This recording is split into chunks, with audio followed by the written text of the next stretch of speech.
This week on the Nonprofit News Feed, my name is George Weiner, the chief whaler of Whole Whale, a marketing analytics agency focused on nonprofits. And we have Nick Azulay, a digital strategist at Whole Whale. We have found some awesome nonprofit news for you this week, including some of our original reporting, which I love because we get to talk to interesting people. And by the way, if you are listening and you know of interesting people we should talk to that could teach us something, can teach our audience something about the nonprofit strategies and things that we love so much, please send them our way. Nick, how's it going? It's going great, George. I'm excited to talk about our first story because, as you say, it is original reporting by us, specifically you. But George, you sat down with the CEO of an organization called Social Imprints, which specializes in swag. So CEO Jeff Scheinbein warned you, George, about an impending cliff in June for the promotional products industry as Chinese tariffs threaten to disrupt the $25 billion swag market. A meaningful amount of that, nonprofit swag. Now, you might be thinking, George, nonprofit swag is just kind of one aspect of the nonprofit economy, probably not the highest on your totem pole of most important things to worry about. But I think that this is an important conversation because it does illustrate and is instructive of larger risks and trends.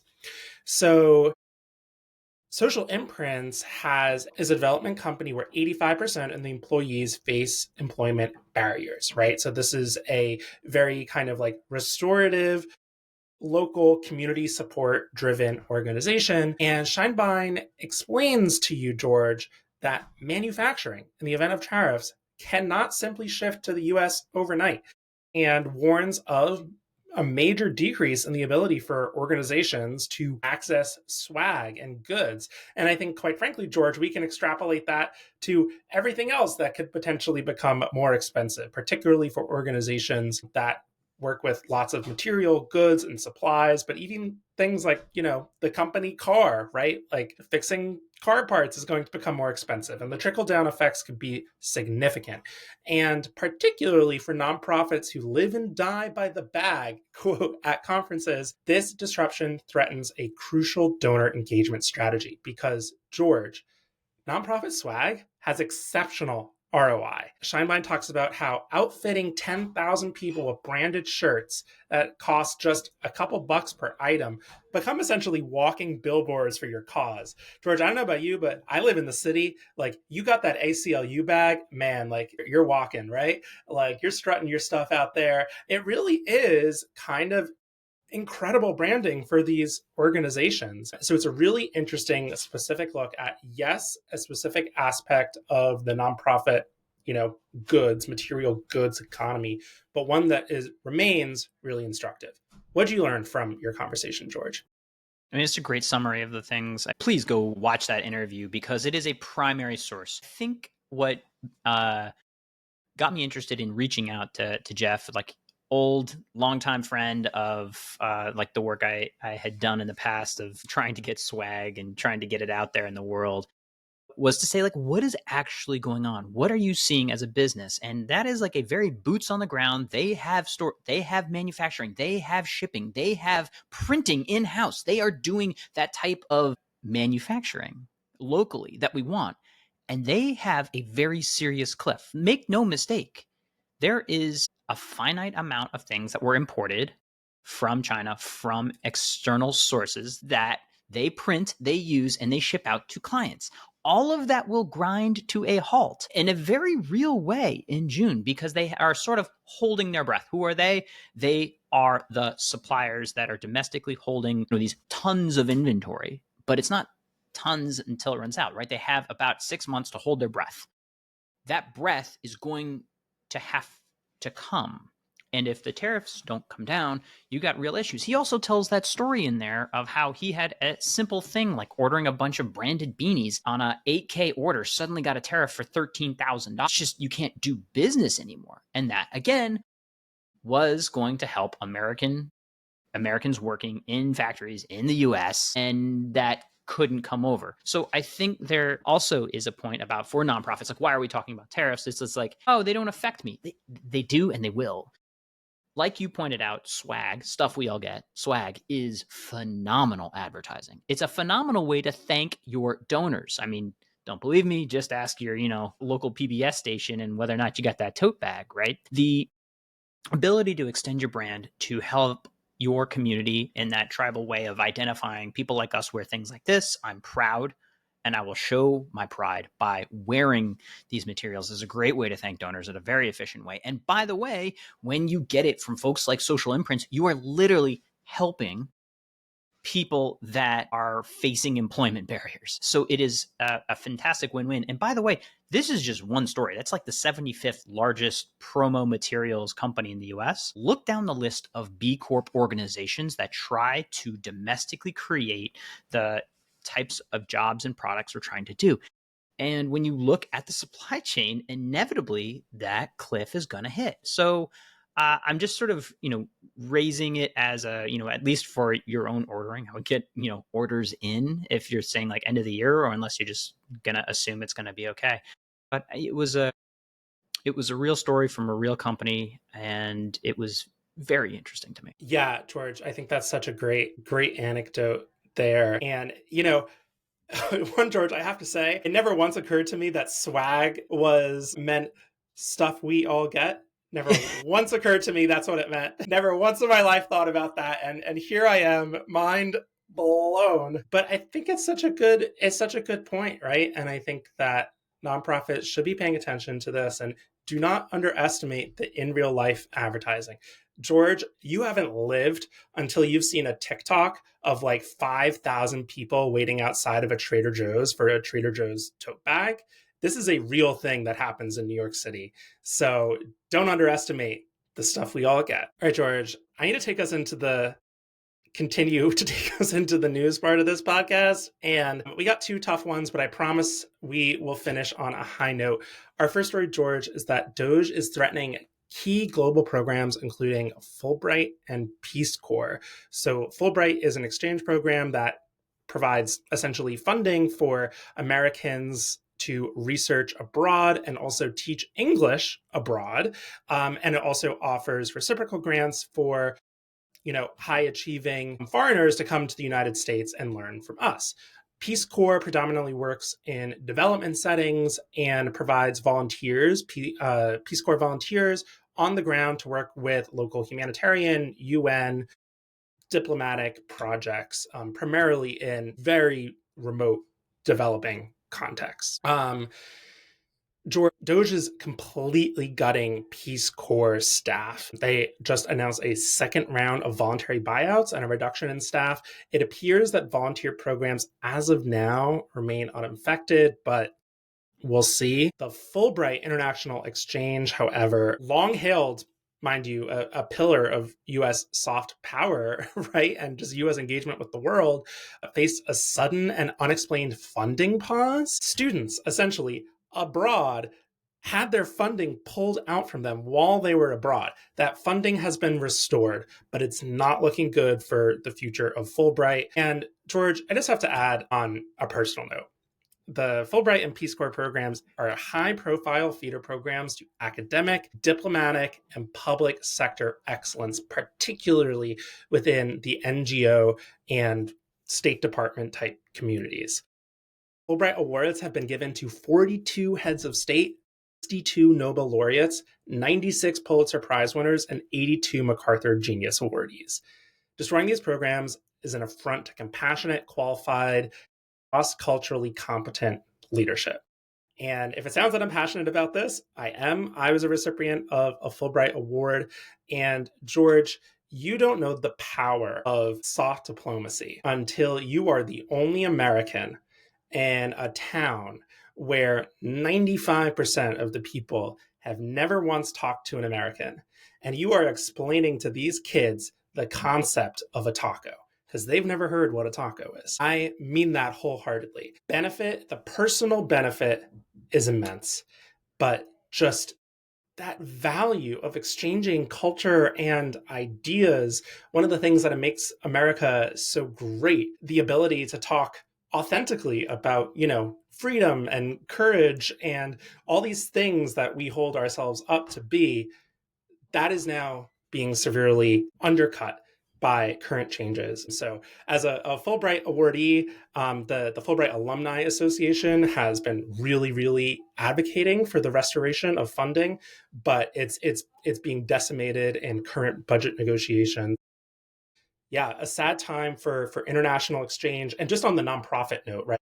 PCVs, Peace Corps volunteers, they're working with local NGOs and nonprofits. That is an entry point for a ton of international development professionals in the humanitarian sector, and a tremendous source of, human labor and expertise. And on the Fulbright note, a lot of those folks are also working with nonprofits domestically and abroad. So this is just a big kind of hit to the talent within the public sector broadly. These are major pipelines to building out culturally cross-competent talent.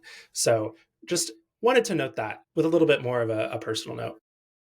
Yeah, the irony also not lost on me that we invented tacos and then share it with the world. We're such a melting pot, and it's amazing that, you bring back, the elements of soft power and also talent development.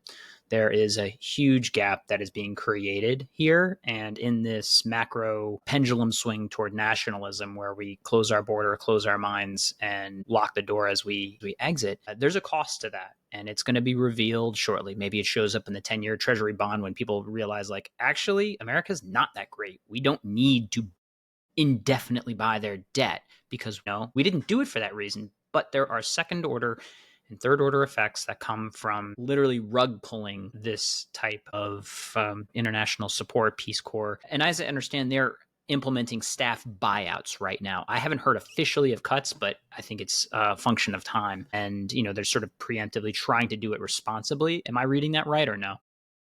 Yeah, George, you're trying to reduce they're trying to reduce the administrative staff, but Gotcha. George, that's bad. I mean, like when you as an individual are by yourself in a foreign context, you want some solid administrative support. I was stationed in Eastern Europe. Peace Corps volunteers may be in hours away from any kind of support.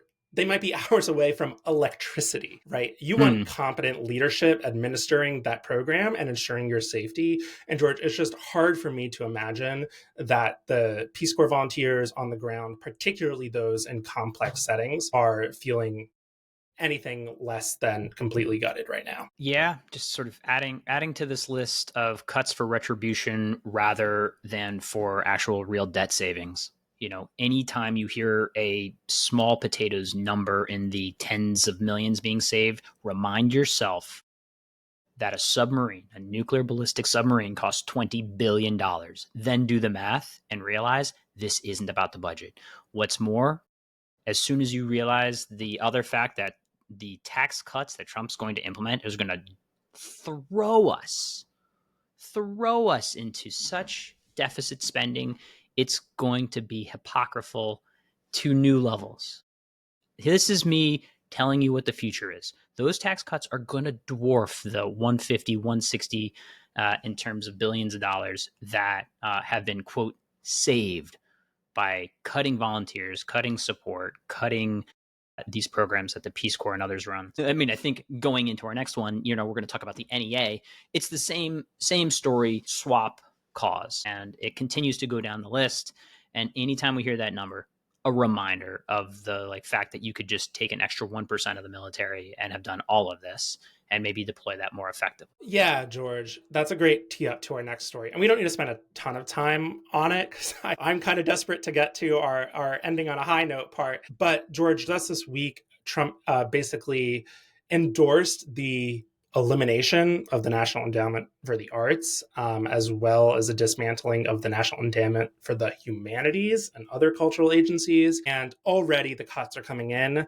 Organizations across the US, including theaters, writing collectives, and community arts centers, are receiving sudden notices canceling their NEA grant offers just hours after Trump proposed eliminating those major agencies. Apparently, the new priorities include AI competency, military support, and 250th anniversary celebrations as key pillars of what the arts community apparently should be working on. George, this particularly threatens access to creative expression in rural and otherwise underserved communities.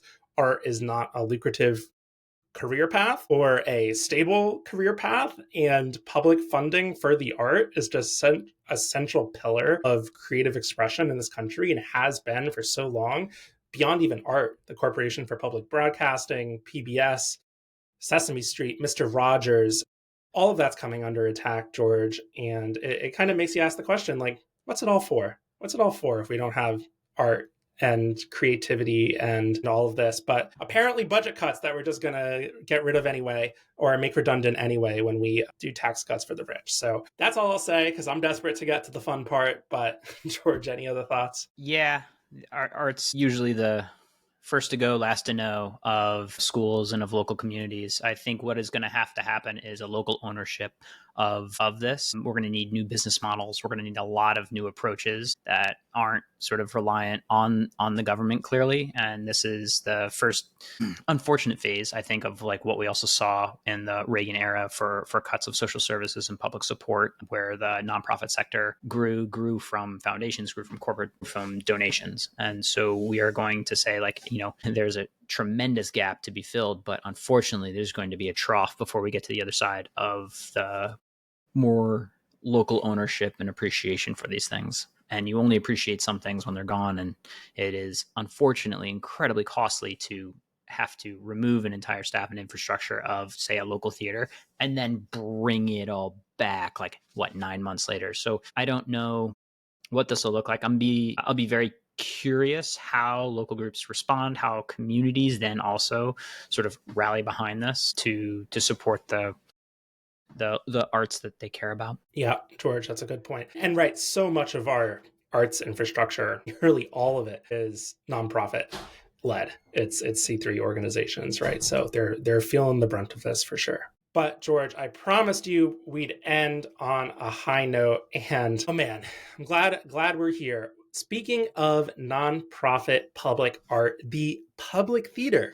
in New York City, which has incubated shows such as Hamilton, among many other name brand musicals over the years, has finally announced that its Delacorte Theater in Central Park is open. It underwent a renovation after kind of decades of no updates, and they are ready this summer to debut their free Shakespeare in the Park show, 12th night, featuring Peter Dinklage, Jesse Tyler Ferguson, Sandra, Lupita Nyong'o. The list goes on. It is going to be an incredible performance. It is, I think, one of the greatest things about New York City is free Shakespeare in Central Park, under the stars, right next to the water, in the shadow of the castle. And just what a magical experience. And, the Public Theater needs your support. I'm thinking about, donating to them. Shakespeare in the Park is free, but my gosh, they need funding now more than ever. So really hoping Gosh, that it's not free. I remember waiting in those lines. Those lines wrap around the park. Around the park. It is an amazing cultural happening there. Yeah, but you know what? It's a long line. So you line up early in the morning. Got to get there early. Yeah. They distribute at noon, but you better get your butt there by 8 a.m. But you know what? You kind of bond. It's just such People a New York tailgate experience. The thing. They're like straight up tailgating the thing. It's like, they're pretty. It's an experience. Some people get pretty rinsed by the time they get in, but whatever. Hey man, listen, I think Shakespeare before it, huh? All right, time for some jokes. We got dueling dad jokes. Who will win? Everybody, because it's when puns meet nonprofit dad jokes. All right, I got a question for you, Nick. All right, George. Why did the nonprofit bakery fundraiser fail? I don't know, George. Why? It was toast. Yeah, it was toast. It was toast. Okay. And that's it. Okay. It's toast. All right, George. Why did the medical nonprofits fundraiser fail? I don't know. Not enough patients. Man, failing fundraisers everywhere. That is a bona fide laugh. Failing fundraisers everywhere. Well, good luck next time. All right, Nick, thanks. Thanks, George.